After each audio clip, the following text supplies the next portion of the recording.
Today we're taking a look at the NFL Super Bowl, which is happening on Sunday, February 13, 2022, and giving you match breakdowns, betting tips and predictions in general on that game. Welcome back to High Stakes, let's get straight into it. Also, don't forget to subscribe to get notified as soon as we release these sport prediction videos, and if you would like more betting tips and predictions, then check out our Patreon in the link down below. Our new Patreon is a way for us to help you improve your chances of making more money. 5 plans are available for each and every one of you. You can get 30 extra betting picks all the way up to 500 extra betting picks per month. Stop wasting hours of your time searching for bad betting picks that ends up costing you a lot of money. Join the High Stakes Patreon now and get the best betting picks. Los Angeles Rams vs Cincinnati Bengals. On this videos we are going to be talking specifically on the best Super Bowl 56 player prop bets. Joe Burrow total passing yards. Under 276.5.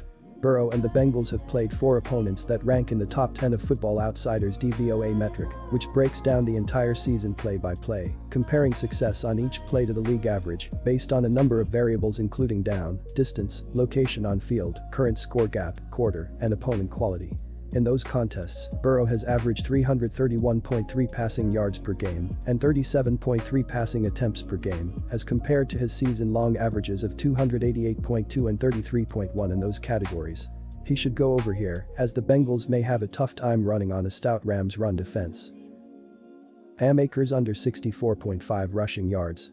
It's never fun to bet the under on any offensive stat, as one long play can render it moot, but going against Akers seems like a solid bet.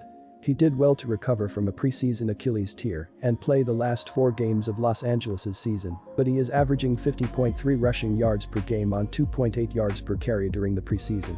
That seems unlikely to change, especially if he splits carries roughly down the middle with Sony Michel, as he did against the 49ers.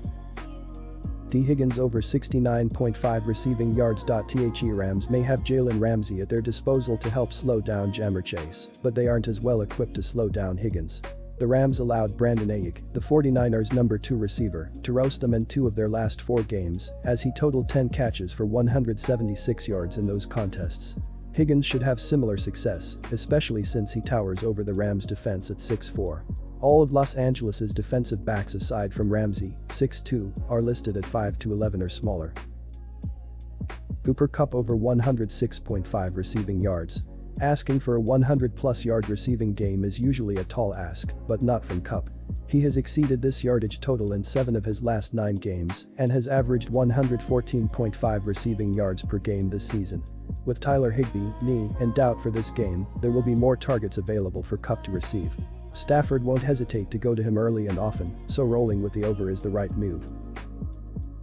Odell Beckham Jr. over 5.5 receptions. The bookmakers don't seem to like Beckham's odds of getting 6 catches, but they should. Again, Higbee is banged up and Beckham could benefit if Higbee can't play or is more limited than he normally would be by his knee injury. Stafford should look Beckham's way enough, as he has targeted him 19 times over the Rams' last 2 games. Ja'Marr Chase over 5.5 receptions. Chase will be guarded by Ramsey for most of the day, but that won't render him entirely ineffective. If Burrow is going to throw a lot, then Chase should rack up plenty of targets and receptions. He has at least 6 catches in 4 of his last 6 games, so he stands a good chance of hitting the over here, especially if the Bengals try to manufacture him some touches close to the line, which they may do to take pressure off their offensive line. Von Miller, yes, to record a sack. The value on this one isn't anything to sneeze at, but this Bengals offensive line gave up a whopping 9 sacks to the Titans. 9 sacks. The Rams should get plenty of pressure on Burrow, and Miller has a sack in 2 of 3 games this postseason. Miller also racked up 2.5 sacks during his lone Super Bowl appearance and won MVP, so this seems like easy money. Aaron Donald is minus 192 in the same category, so he is another solid bet if you don't mind slightly shorter odds. Will both teams make a 33-plus yard field goal? No. On paper, you're probably looking at this and thinking, yeah, that seems like something that happens often enough to bet yes. In reality, both teams have made a 33-plus yard field goal in just 15 of 55 Super Bowls. Granted, it happened last year, and both of these kickers have been strong, but history tells us that betting no is a great move here. Matthew Stafford anytime TD score. It's important to note that anytime TD score props do not include passing touchdowns. So, basically, you're betting on Stafford getting either a rushing or receiving touchdown at 6-1 odds. That may seem like a strange bet considering that Stafford isn't mobile, but the Rams have been using him on quarterback sneaks lately. He had touchdown in each of his first 2 playoff games against the Cardinals and Buccaneers, and the potential payout is good enough to bet on him getting another QB sneak score here. Samaje Perine total receptions, over 1.5.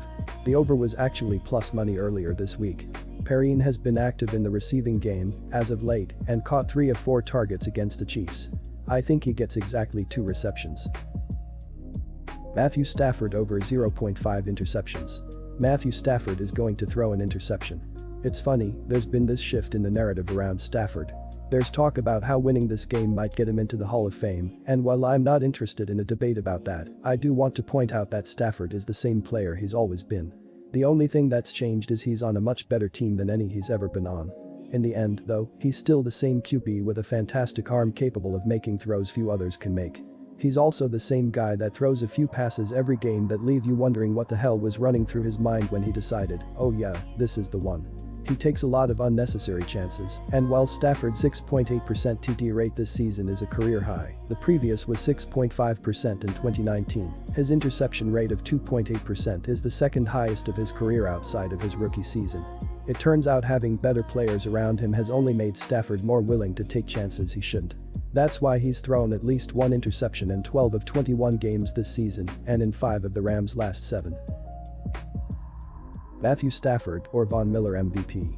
Stafford had a good, not great season, completing 67.2% of his passes for 4,886 yards with 41 TDs and 17 ints. He's been better in the postseason, completing 72% of his passes for 905 yards with 6 TDs and 1 pick.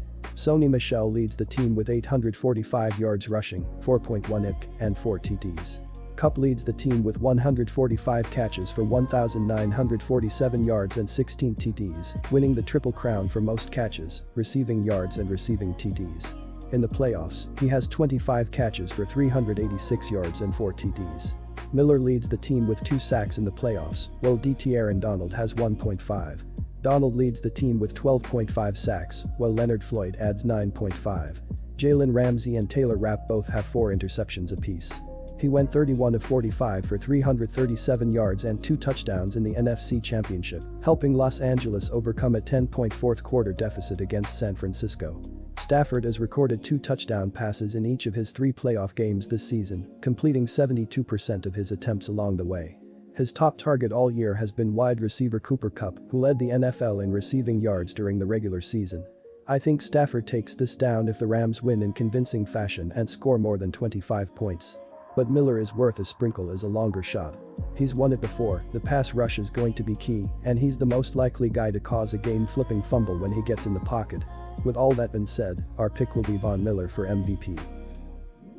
Disclaimer, no financial advice. The information on this channel is provided for education and informational purposes only, without any express or implied warranty of any kind, including warranties of accuracy, completeness, or fitness for any particular purpose. The information contained in or provided from or through this channel is not intended to be and does not constitute financial advice, investment advice, trading advice, or any other advice. The information on this channel and provided from or through this channel is general in nature and is not specific to you, the user, or anyone else. You should not make any decision, financial, investment, trading, or otherwise, based on any of the information presented on this channel without undertaking independent due diligence and consultation with a professional broker or financial advisory.